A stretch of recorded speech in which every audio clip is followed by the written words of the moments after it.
Hello बच्चों, let's see this problem. This problem says a vessel contains oil of density 0.8 gram per centimeter cube over mercury of density 13.6. A homogeneous sphere floats with half of its volume immersed in mercury and other half in oil. The density of the material of the sphere is given by. So यहाँ पे आपसे क्या कह रहा है? यहाँ पे आपसे कह रहा है कि आपके पास एक लेट सपोज एक कंटेनर है, वेसल है, जिसके अंदर दो लिक्विड्स हैं। लेट सपोज ये आपकी बाउंड्री है यहाँ पे, और let me let me draw a sphere as well there. एक स्फेयर है जो कि मिडिल में फ्लोट कर रहा है। इस बाउंड्री के ऊपर कोई दूसरा लिक्विड है। लेट सपोज जो ऊपर दिया गया है वो है आपका ऑयल, एंड इस बाउंड्री के नीचे जो लिक्विड है वो है आपका मरकरी, एंड नीचे वाला लिक्विड जो है आपका वो है आपका मरकरी।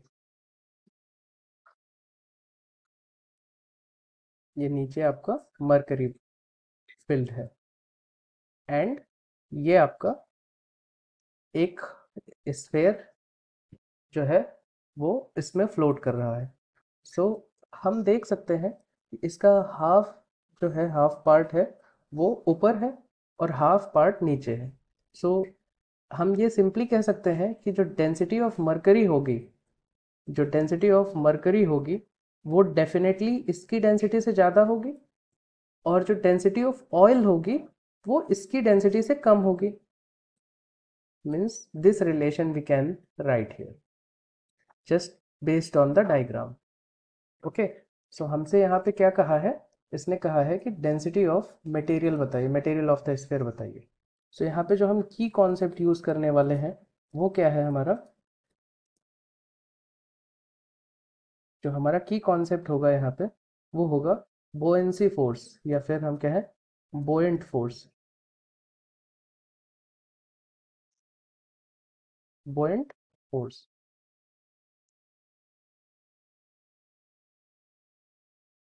बोयेंसी बेसिकली क्या होती है?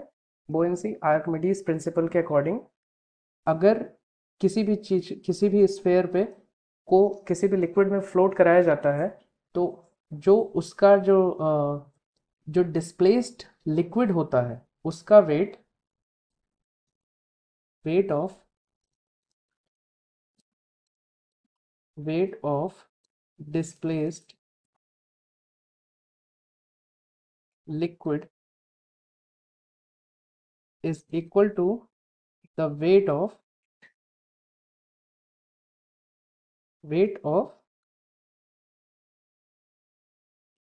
body। तो ये आपका होता है buoyancy force, and same is equal to the buoyancy force। तो अभी हम इस पे फोर्स एनालिसिस अगर करेंगे तो हमें मिलेगा कि नीचे की ओर एक mg फोर्स लग रहा होगा just due to this body, and इस बॉडी पे ऊपर की ओर दो फोर्सेस लग रहे होंगे। एक तो बोयेंसी फोर्स ऑफ मरकरी, दूसरा इसको लेट सपोज BF1 लिख लेते हैं, और एक दूसरा फोर्स लग रहा होगा ऑयल के कारण, इसको हम FB2 लिख लेते हैं। ओके, सो अभी जो बॉडी है वो इक्विलिब्रियम में है, तो हम इस पे लिख सकते हैं FB1 plus FB2 means all upward forces is equal to all downward force means mg। so buoyancy force, as I told you that कि जो buoyancy force है वो इक्वल टू है weight of the displaced liquid. तो इसका कितना liquid displaced है? V/2 volume displaced है। तो weight weight means, let me write here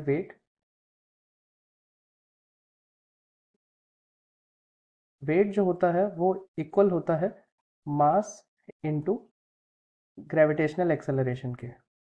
तो जो डिस्प्लेस्ड वॉल्यूम है उसका मास कितना होगा? मास को हम लिख सकते हैं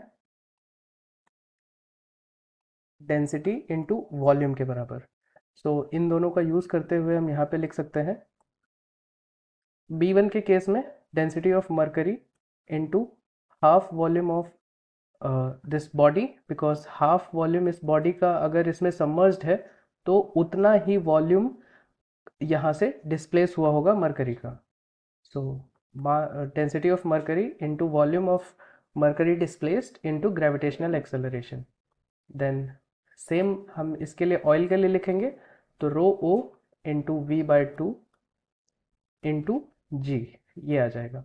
और अभी सॉलिड बॉडी का अगर हमको मास लिखना है तो हम लिख सकते हैं बॉडी का density which is rho into body का volume which is V into gravitational acceleration.